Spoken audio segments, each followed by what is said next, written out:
भारत के बड़े शहरों से लेकर गाँवों तक साइबर क्रिमिनल्स की पहुंच बढ़ रही है। इस पर चर्चा करने के लिए हमारे साथ पवन दुग्गल जी मौजूद हैं, जो कि साइबर लॉ एक्सपर्ट है। बहुत बहुत स्वागत है पवन दुग्गल जी आपका हमारे कार्यक्रम में। धन्यवाद।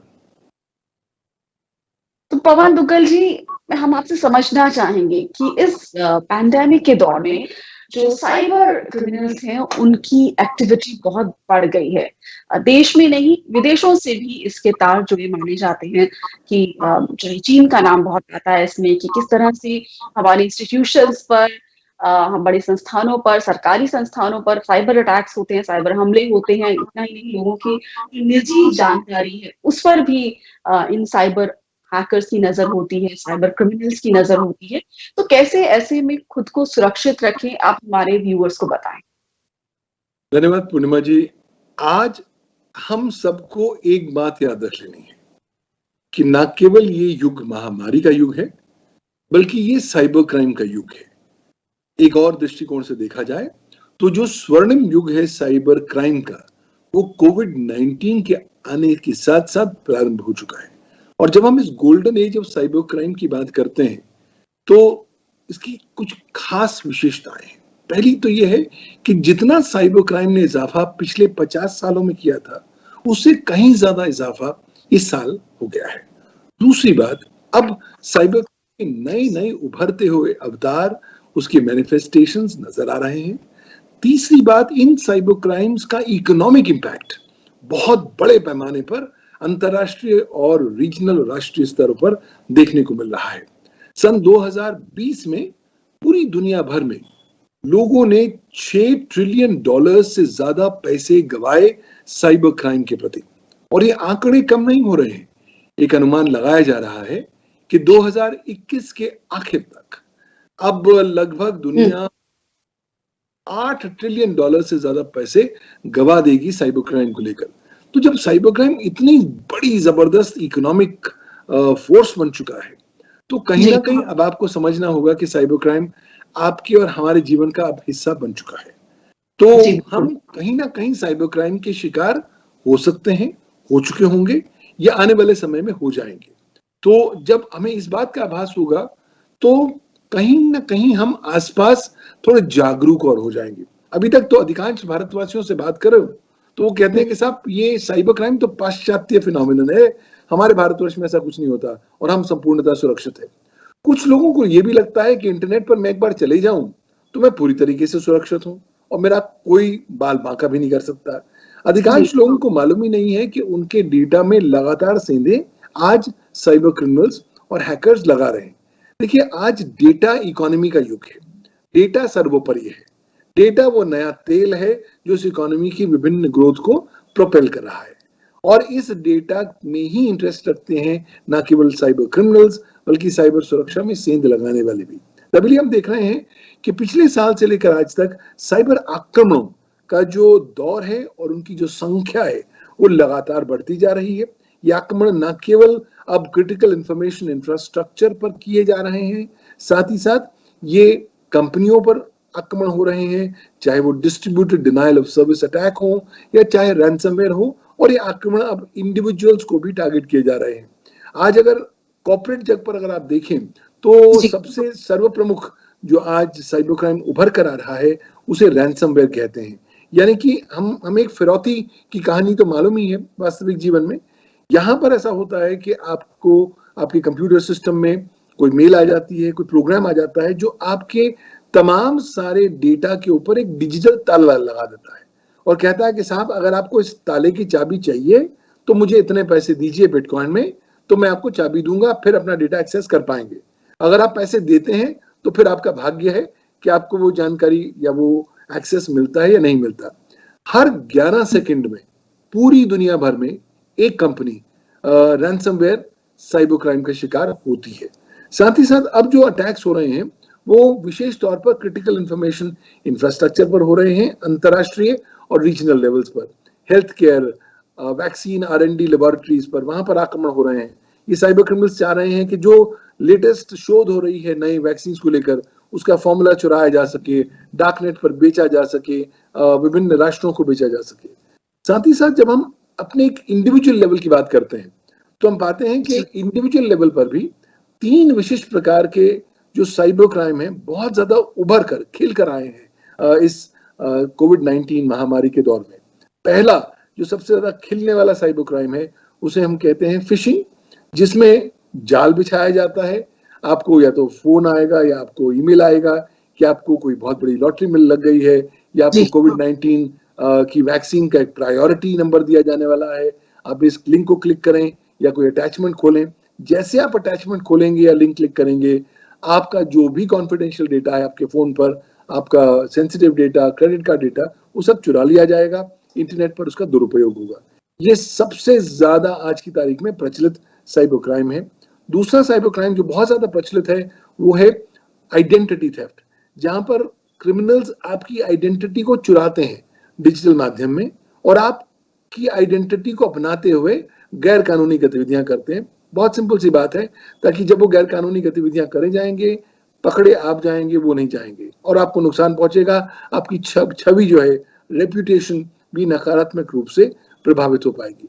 और तीसरा सबसे महत्वपूर्ण जो साइबर क्राइम हम देख रहे हैं वो ऑनलाइन फाइनेंशियल फ्रॉड्स हैं, जहां पर विभिन्न नए नए प्रकार के प्रकरण आज साइबर क्रिमिनल्स अपना रहे हैं, ताकि लोगों की जेबों को हल्का किया जा सके, उन्हें विवश किया जा सके कि वो अपने जो हार्ड अर्न्ड मनी है वो उसके साथ पार्ट करें। और ये इसलिए ज्यादा उत्पन्न होना शुरू हो गया है क्योंकि इस कोरोना काल में लोगों की नौकरियां चली गई हैं, आर्थिक व्यवस्था ठप सी हो गई है, लोगों के पास पैसे नहीं है। तो लोगों को लगता है कि देखिए साइबर क्राइम से ज्यादा बढ़िया आज की तारीख में पेइंग कोई प्रोपोजिशन है नहीं।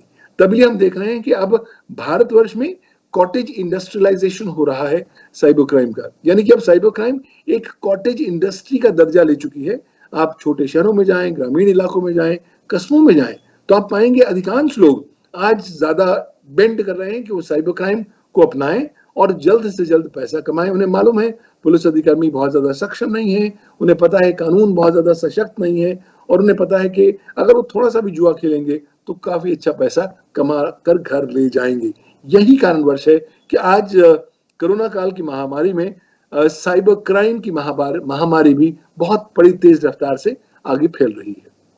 जी, बहुत ये जो साइबर क्राइम की महामारी है बहुत तेज रफ्तार से फैल रही है इस कोरोना के टाइम पर, कोरोना काल में। पवन दुग्गल जी, मैं आपसे ये भी समझना चाहूंगी कि बहुत सारे सेक्टर्स, चाहे एविएशन की बात हो, चाहे पावर सेक्टर की बात हो, चाहे पूरा इंफ्रास्ट्रक्चर की हम अपनी बात कर लें, चाहे रेल की, तो ये भी कहा जाता है कि इन साइबर हैकर्स में, इन साइबर क्रिमिनल्स में, और खासतौर पे जो इंटरनेशनल हैकर्स हैं, और अब कहा जा रहा है कि अब जो लड़ाइयाँ होंगी वो साइबर स्पेस में लड़ी जाएंगी।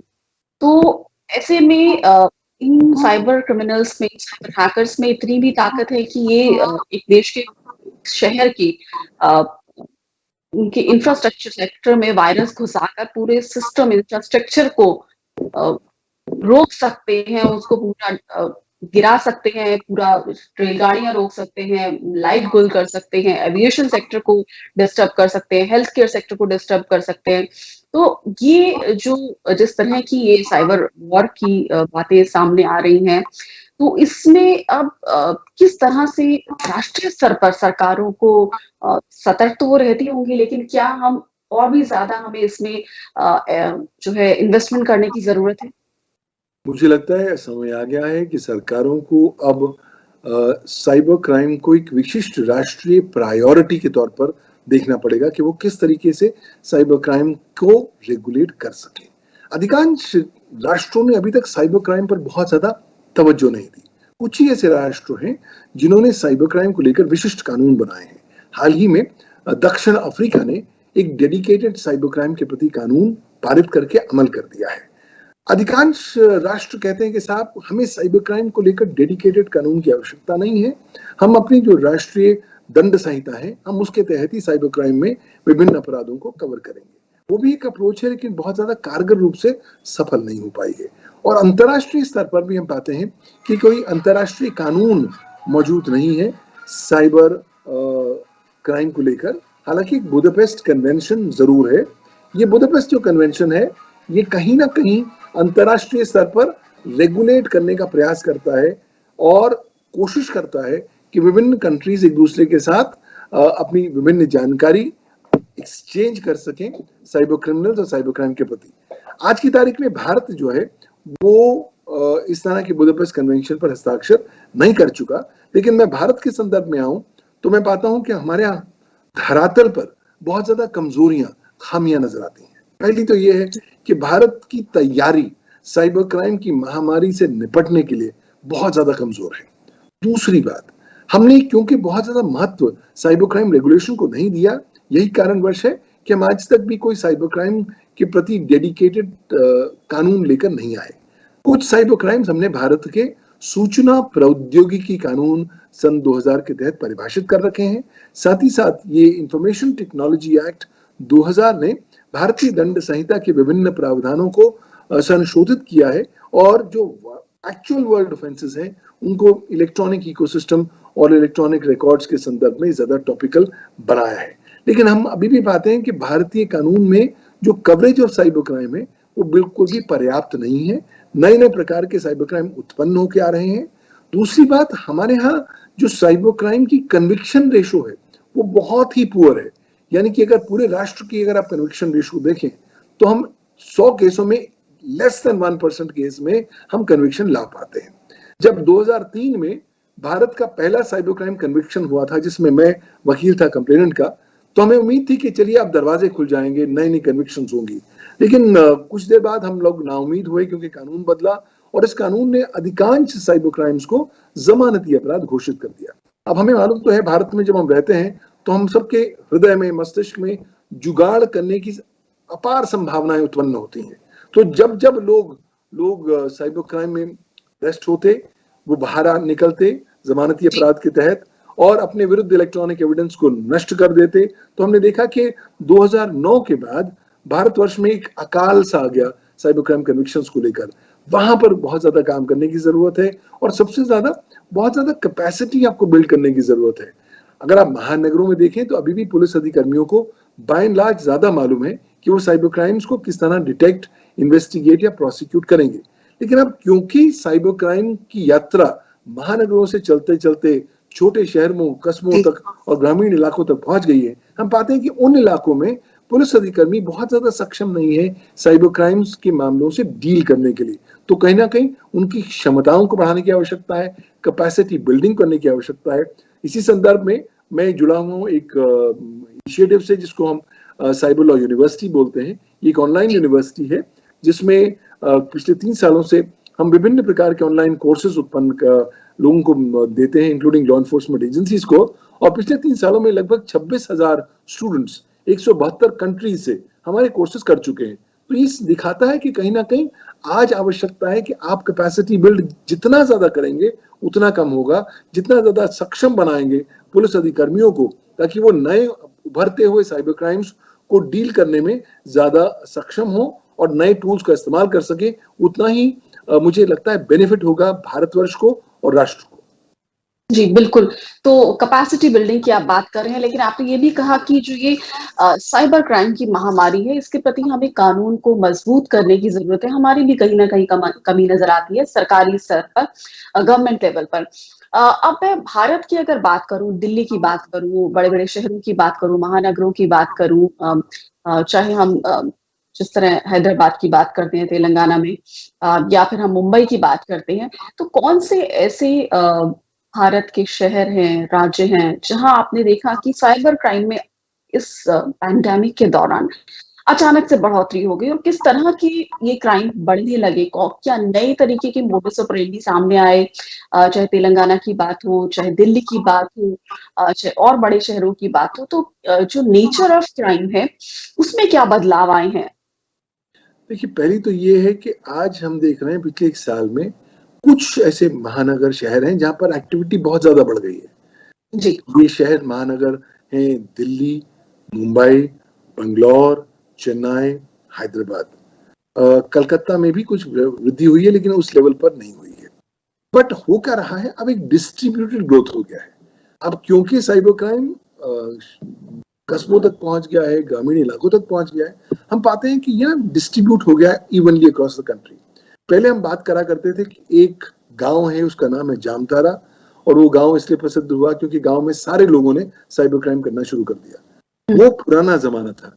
आज इस महामारी के दौर में जामतारा जैसे नए नए गांव रोज उत्पन्न हो रहे हैं, क्योंकि गांव ने देख लिया है कि इस महामारी में पैसे की कोई बहुत किल्लत है और पैसा उत्पन्न हो नहीं रहा। तो अब गांव के गांव एक साथ एकजुट होकर साइबर क्राइम करने लग गए हैं। तो जामतारा का जो मॉडल है, अब हम देख रहे हैं अलग अलग गांव में, अलग अलग राज्यों में रेप्लिकेट होना शुरू हो गया है। और ये एक बहुत खतरे की घंटी है। क्यों?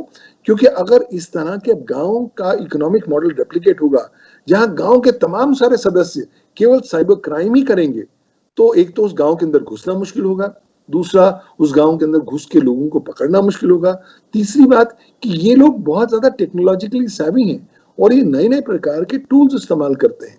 मसलन वर्चुअल प्राइवेट नेटवर्क्स बहुत साधारण सा टूल है जिसका ये लोग इस्तेमाल करते हैं ताकि ये अपने इलेक्ट्रॉनिक पदचिन्हों को लगातार मिटाए चलें। और हम पाते हैं कि जब आप पुलिस के पास भी जाएं तो उन्हें लगता है कि साइबर क्राइम एक बहुत ही छोटा सा साइबर क्राइम है, मतलब कानून की दृष्टि से देखा जाए तो बहुत माइनर ऑफेंस है। तो वो कहते हैं कि साहब हमें रेप, किडनैपिंग, मर्डर जैसे मेजर ऑफेंसेस पे कॉन्सेंट्रेट करना है, इनके लिए हमारे पास समय नहीं है। यही कारणवश है कि क्योंकि पुलिस ज्यादा आपकी साइबर क्राइम को रजिस्टर नहीं कर रही थी, तो केंद्रीय सरकार गृह मंत्रालय ने एक नए पोर्टल का उद्घाटन किया जिसे हम बोलते हैं cybercrime.gov.in। ये राष्ट्रीय साइबर क्राइम रिपोर्टिंग पोर्टल है। आप अपने घर की सुविधा के अंदर बैठे हुए ही आप कोई भी साइबर क्राइम भारत के किसी कोने में हुआ हो, आप वहां पर जाकर रिपोर्ट कर सकते हैं ऑनलाइन, और फिर आपकी न केवल एक्नॉलेजमेंट जनरेट होगी, फिर ये रिपोर्ट विभिन्न प्रकार के स्टेट पुलिस को भी फॉरवर्ड की जाएगी, क्योंकि अल्टीमेटली पुलिसिंग जो है वो एक स्टेट सब्जेक्ट है भारतीय संविधान के तहत, और वो फिर उस राज्य की पुलिस के ऊपर जिम्मेवारी होगी कि क्या वो उस रिपोर्टिंग के आधार पर मुकदमा दर्ज करती है या नहीं। अब साथ ही साथ अब केंद्रीय गृह मंत्रालय ने एक साइबर क्राइम हेल्पलाइन का भी प्रारंभ किया है। ये हेल्पलाइन इस तरीके से हो रही है कि अगर आप भारत में कहीं कोने में बैठे हैं, आप इस हेल्पलाइन को कॉल करें, आपका कॉल कोई कॉल सेंटर का एजेंट नहीं लेगा, बल्कि एक पुलिस अधिकारी लेगा, और वो आपकी जो शिकायत है दर्ज करेगा। वो एक जो नेशनल पोर्टल है इस तरह की हेल्पलाइन का, वहां पर वो शिकायत दर्ज होगी। और साथ ही साथ अगर ये फाइनेंशियल शिकायत है, खासतौर पर फाइनेंशियल फ्रॉड को लेकर, तो जिस जिस बैंक के साथ ये इशू हो रहा है या जहां पर फ्रॉड होने की शिकायत की जा रही है, उस बैंक को तुरंत इत्तला दे दी जाएगी कि साहब ये इन्फॉर्मेशन आ गई है, अगर आपकी पाइपलाइन में कोई पैसा बचा है तो उसको संभाल के रख लीजिए, उसको फ्रीज कर दीजिए, ताकि साइबर क्रिमिनल उस पैसे को अपने अकाउंट से ना निकाल सके। तो ये अलग अलग हम लोग कोशिश कर रहे हैं। सरकार लगातार प्रयत्नशील है इस दिशा में कि वो लोगों की सुविधाओं को बढ़ाएं और लोगों की जो समस्याएं हैं उनका निवारण कर सके। साथ ही साथ अब केंद्रीय सरकार ने सूचना प्रौद्योगिकी रूल्स 2021 को गजट में प्रकाशित कर दिया है, और ये रूल्स 25 फरवरी 2021 से लागू हो गए हैं। इन रूल्स के तहत अब विभिन्न प्रकार के जो सर्विस प्रोवाइडर्स हैं उनके ऊपर भी अब विभिन्न जिम्मेवारियों को परिभाषित किया गया है। अगर आपको लगता है कि आपके किसी प्लेटफॉर्म पर आपको फाइनेंशियल लॉस हो रहा है या फाइनेंशियल फ्रॉड हुआ है, तो आप उस प्लेटफॉर्म पर तुरंत कंप्लेंट करेंगे, और आपकी कंप्लेंट को 24 घंटों के अंदर अंदर ये जो प्लेटफॉर्म ओनर है, इंटरमीडियरी है, वो उसे एक्नॉलेज करेगा, और 15 दिनों में आपके इस जो प्रॉब्लम है, ग्रीवेंस है, उसका निवारण करेगा। साथ ही साथ अब रिजर्व बैंक ऑफ इंडिया की भी एक नोटिफिकेशन आ गई है जो कहती है कि साहब अगर आपके बैंक से पैसे निकले हैं और उस अनावश्यक पैसे निकलने में आपका कोई रोल नहीं है, तो आप बैंक को 72 घंटों के अंदर अंदर आप कृपया लिखित में शिकायत दीजिए, और जितना आपका पैसा गया है वो तमाम सारा पैसा बैंक वापस आपके अकाउंट में डाल देगा। और अगर आप बहुत ज्यादा इसको फॉलो अप करेंगे तो बैंक पैसा डाल भी देता है। अगर सिर्फ एक बार कंप्लेंट करके छोड़ देंगे तो बैंक कहीं ना कहीं कोशिश करता है कि उसको पैसा ना देना पड़े। तो आज नए नए विकल्प आ गए हैं ताकि आपको कुछ रेमेडीज प्रदान की जाए, लेकिन फिर भी खतरा और उसके जो बादल हैं चारों ओर मंडरा रहे हैं। ये आपने बहुत इम्पोर्टेंट बात बताई पवन दुग्गल जी कि अगर बैंक से पैसा आपका निकला है जिसमें आपका कोई इन्वॉल्वमेंट नहीं है, और 72 घंटों के भीतर अगर आप बैंक को बताते हैं तो, और बार बार आपको फॉलो अप करते हैं, तो वो आपका पैसा वापस आ जाएगा। क्योंकि जनरल इंप्रेशन ये है कि एक बार बैंक अगर आपका विथड्रॉ कर लिया जो आपकी नॉलेज में नहीं था, जिसको आपने नहीं दिया, या आपने उसको ट्रांजैक्शन नहीं किया, तो उसके मिलने के चांसेस कम होते हैं। ऐसी जनरल परसेप्शन है और एजुकेटेड क्लास में भी यही परसेप्शन है कि वो पैसा वापस तो आता ही नहीं। तो ऐसे में बैंक से फॉलो अप करना और वो बैंक पैसा वापस करेगा, ये आपने एक अहम जानकारी। दूसरी बात आपने जो कही कि गाँव के गाँव ऐसे बन गए हैं जिनका काम ही ये है भारत में कि वो साइबर क्राइम में इन्वॉल्व हैं।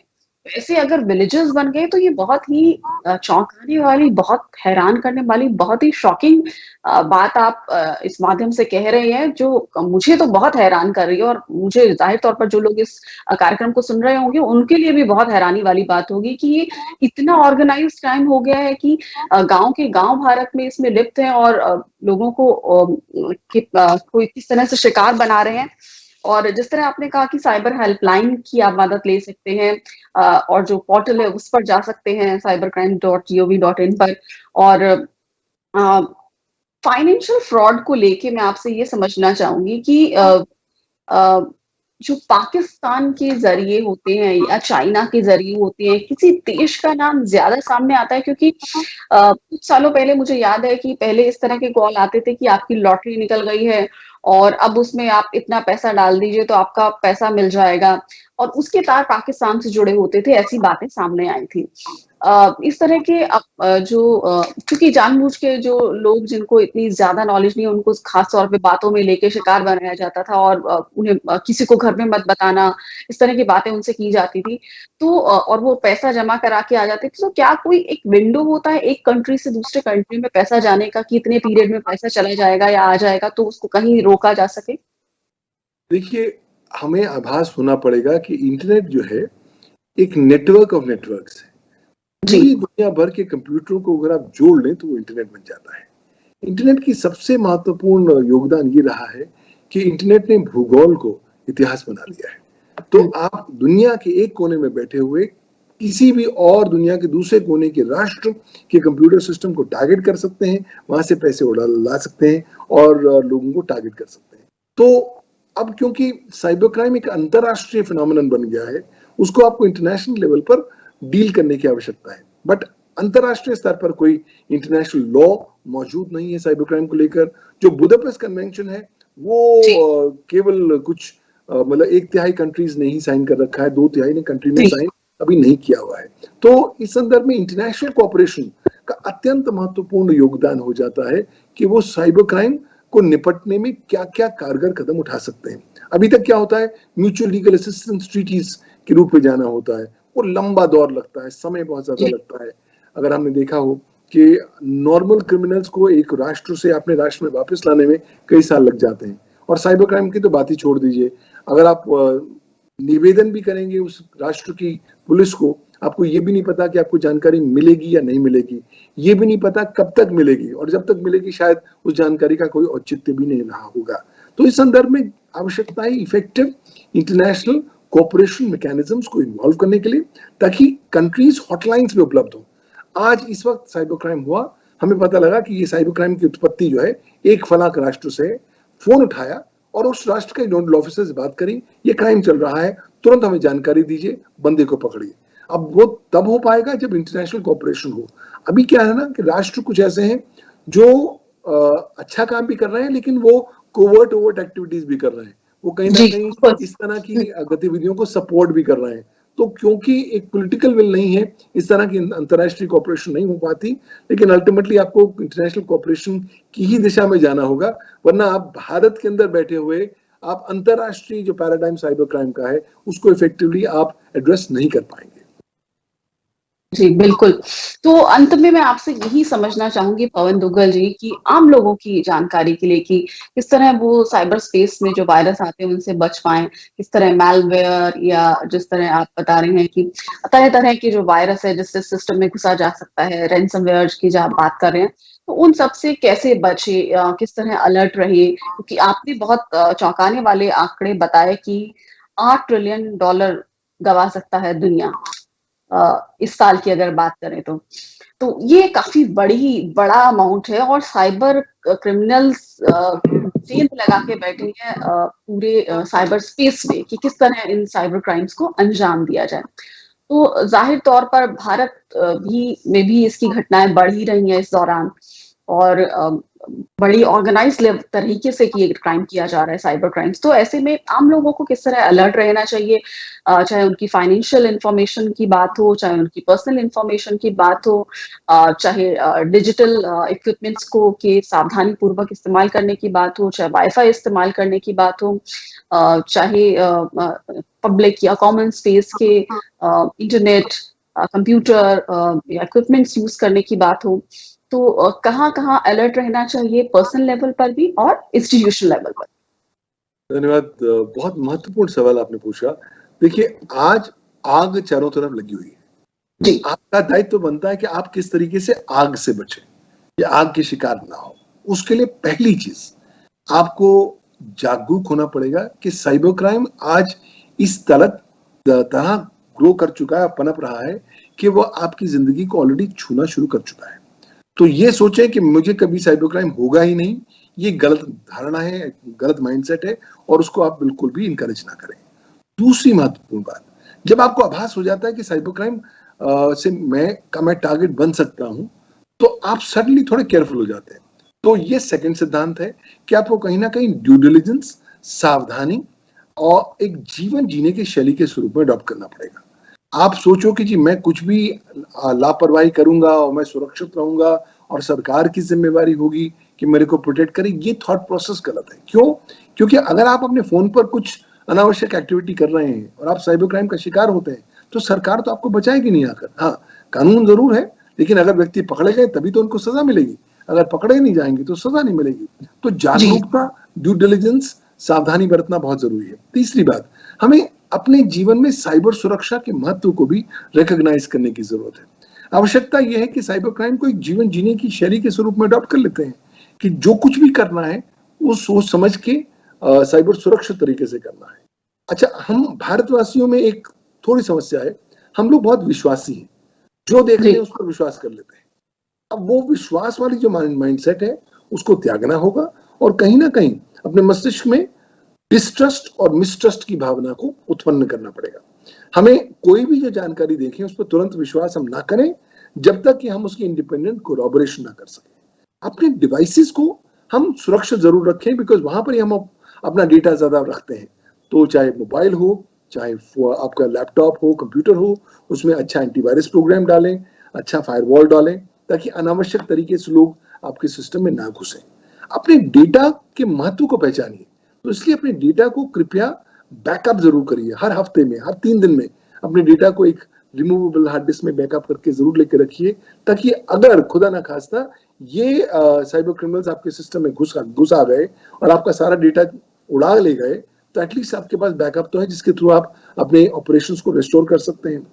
कोशिश ये करें कि अपने जो क्रेडिट कार्ड नंबर्स हैं, डेबिट कार्ड नंबर्स हैं, उनको किसी व्यक्ति के साथ शेयर ना करें, उनको लिखे भी ना।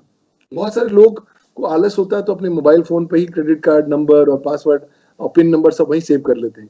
देखिए, मोबाइल को टुडे आज हैक करना एक बच्चों का खेल है, तो कृपया ऐसा कोई भी चीज मत कर रखें।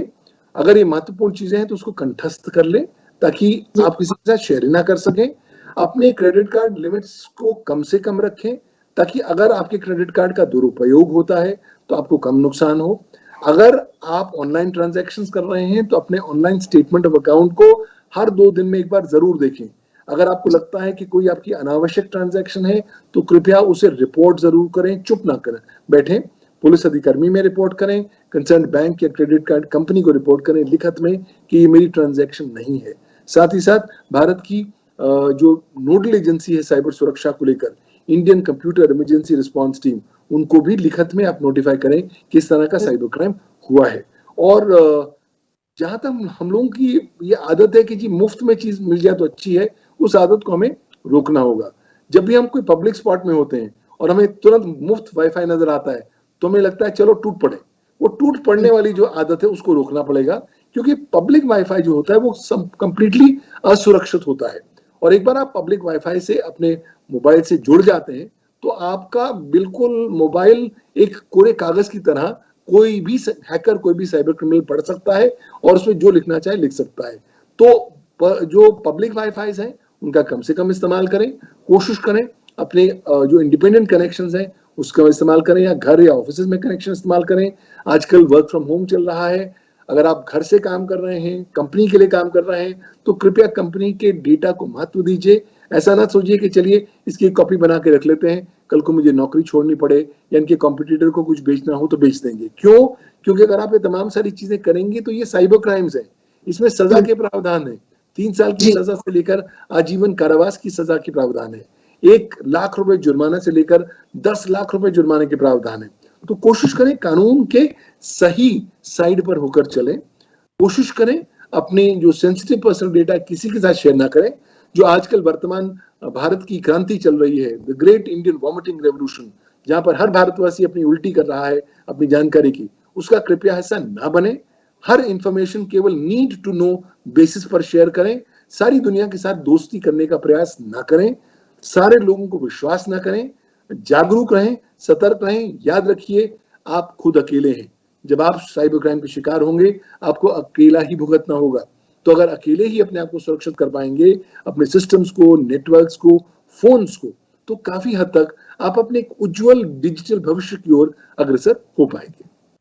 जी, बहुत-बहुत शुक्रिया पवन दुग्गल जी इस जानकारी के लिए और तमाम पहलुओं पर साइबर क्राइम से जुड़े चर्चा करने के लिए कि महामारी के इस पैंडेमिक के दौर में किस तरह से साइबर क्रिमिनल्स जो है वो आपको निशाना बनाए हुए हैं और ये ना समझे कि आप इसका शिकार नहीं हो सकते। इसलिए तमाम सावधानियां बरतें, सतर्क रहें, जागरूक रहें, तभी आप बच सकते हैं। बहुत-बहुत शुक्रिया इस कार्यक्रम का हिस्सा बनने के लिए। धन्यवाद।